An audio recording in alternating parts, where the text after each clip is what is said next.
traveling with the groceries. Good morning. Good morning. I had to yell at you to fall back a little bit so we get you on film. Hey, I was just hustling. I know. We have time. We got like 30 minutes. It's okay. We're going right around the corner. I know. Okay. I have a very heavy backpack, so sorry if I'm slow.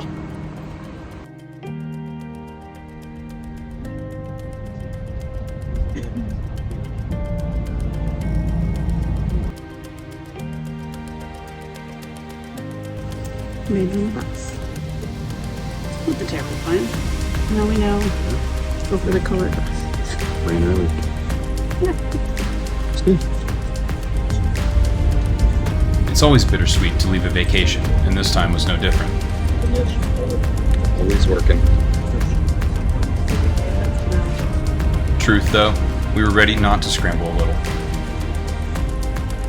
We got to the Dublin airport with time to spare, and took that time to get some coffee and ready ourselves for the journey home.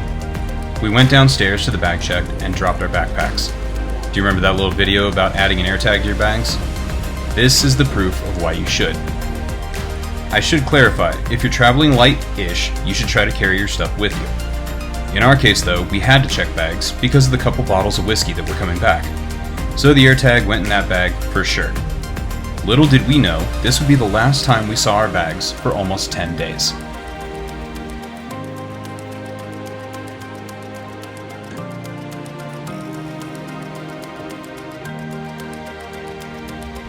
So far, the trip home was going well.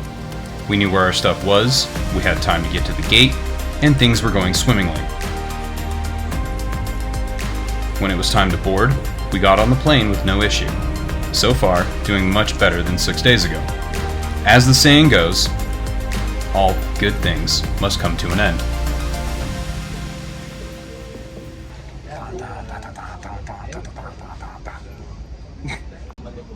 Almost there. Getting on our plane.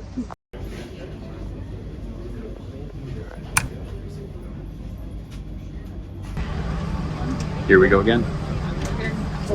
Back home, back to the dog. Go rescue our friends from Roca, not Roca, from our friends.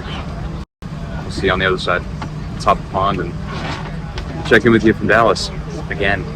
As we were about to push back, the lady behind us started to freak out about small drips coming from the overhead bins. She told the staff that she was a pilot, and they had a major issue. This caused the flight to be held on the ground until the lady could be calmed down and a maintenance team could come out. She swore it was some type of fuel, but that was just her panicking. Fuel goes in the wing, not overhead compartments, at least last time we checked. Turns out the hydraulic assist arms on the overhead bins had been serviced recently, and had a little extra hydraulic fluid that was being pressed out. To her point, something was kind of dripping, not much, and needed to have been called out. She did the right thing. But this did cause the flight to be held for almost 2 hours at the gate, though, while the issue was handled. Starting to see a pattern here, we thought we were about to relive the Dallas debacle all over again.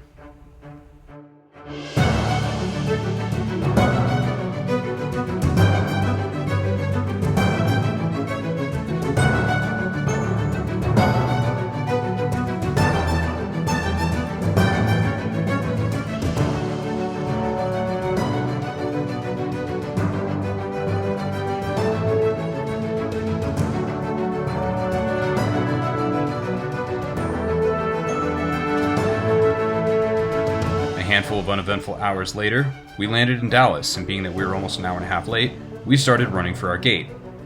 We made the gate without issue, because we were told there was a delay, of course, and we were bored in a bit. So after all that, we sat back in the Dallas Terminal D section again, and waited for our time to board, and all of us had weird feelings of deja vu. We're back in Dallas, Fort Worth. And over my shoulder here is where we spent way too long 6 days ago. But ultimately made our journey, and here we are again. So, where did the bad gate touch you? In this general zone. In there? Mm-hmm. Over by the McDonald's. Because you love McDonald's. I don't. Are you glad to be back in Dallas?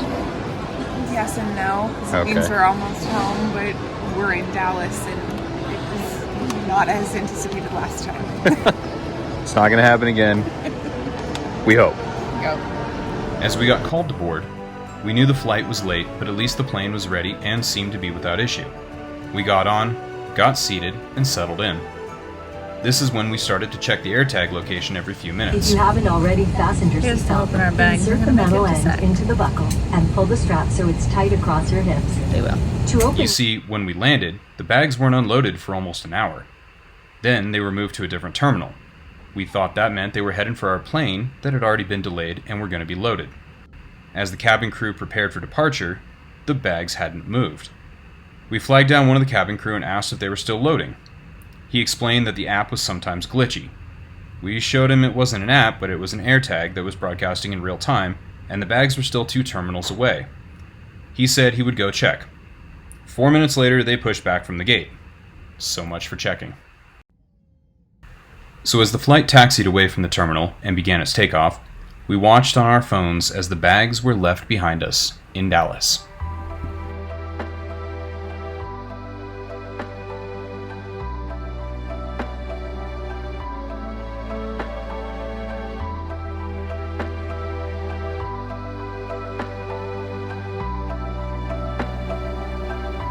Landing in Sacramento, we tried to be as optimistic as possible and headed for baggage claim. As we knew, but were hoping for a miracle, the bags didn't show.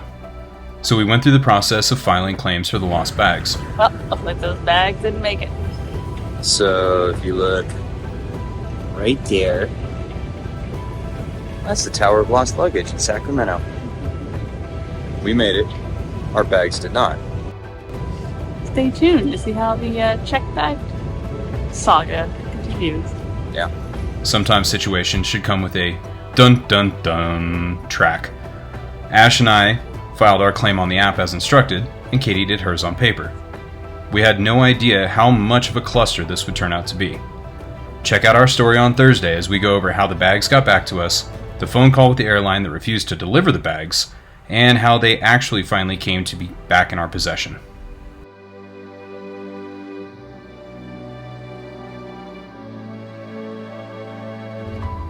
We ended up finding our second or fourth wind, we'd lost track honestly, and made the drive home without issue. A good night's sleep in your own bed can work wonders, and that's what we were after. Thank you all for coming along for this Irish saga. We hope you had fun and learned a few things too.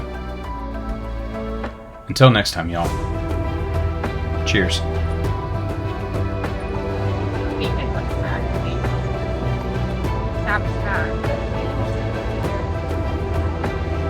Go ahead, spin from the camera.